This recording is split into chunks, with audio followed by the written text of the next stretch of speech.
UP में आज चौथे चरण का मतदान पूरा हो गया। आज भी कई लोग वोटर लिस्ट में अपना नाम खोजते रहे और वोट नहीं दे सके। यूपी के चौथे चरण में लखीमपुर में मतदान हुआ। अक्टूबर में यही किसानों को गाड़ी से रौंद दिया गया था। लखीमपुर हिंसा के आरोपी आशीष मिश्रा के पिता और केंद्र में मंत्री अजय मिश्रा टेनी कड़ी सुरक्षा में वोट डालने पहुंचे। ऐसा कम ही देखा गया है कि कोई नेता वोट डालने के लिए पोलिंग बूथ के अंदर इतनी फोर्स लेकर आए।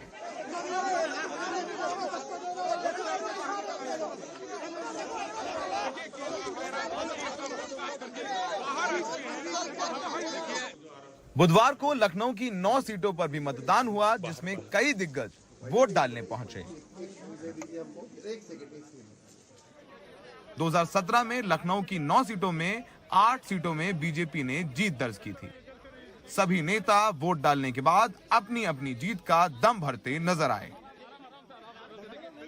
पूरे उत्तर प्रदेश में इस विधानसभा चुनाव में अभी तो 3 चरणों के वोट पड़ चुके, चौथे का आज पड़ रहा है। तो बीएसपी को अकेले दलितों का ही नहीं, मुसलमानों का ही नहीं, बल्कि अति पिछड़े वर्गों का भी और अपर कास्ट समाज का भी, अर्थात सर्व समाज का वोट बहुजन समाज पार्टी को मिल रहा है। जनता देखती है कि किसने क्या काम किया है। भारतीय जनता पार्टी ने यूपी में लॉ एंड ऑर्डर को मेंटेन किया है और यहाँ पर सर्व समाज के लोगों का आशीर्वाद बीजेपी को मिल रहा है और जिस ढंग से लोगों का समर्थन मिल रहा है, मैं कह सकता हूं कि भारतीय जनता पार्टी की प्रचंड बहुमत की सरकार में 2017 के विधानसभा चुनाव में जो भारतीय जनता पार्टी को जितनी कामयाबी हासिल हुई थी, कमोबेश इस बार के चुनाव में भी उतनी ही संख्या में हमको कामयाबी हासिल होगी।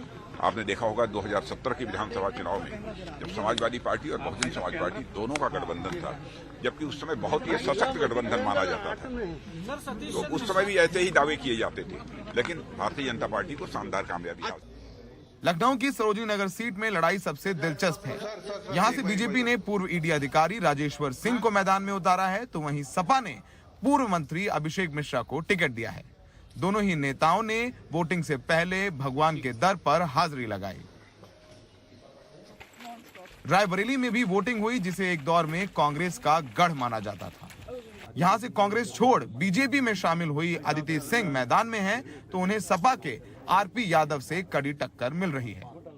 मैं बहुत कॉन्फिडेंट हूँ। बस लास्ट मिनट की जो कैंपेनिंग होती है उससे कुछ फर्क नहीं पड़ता है, स्पेशली फॉर प्रियंका गांधी। उन पूरे 5 साल जब आप आएंगे अपनी जनता के बीच में, तभी आपको वोट मांगने का हक है। जो अदिति सिंह पिछली बार चुनाव जीती हैं, वो समाजवादी पार्टी के सहयोग से जीती हैं।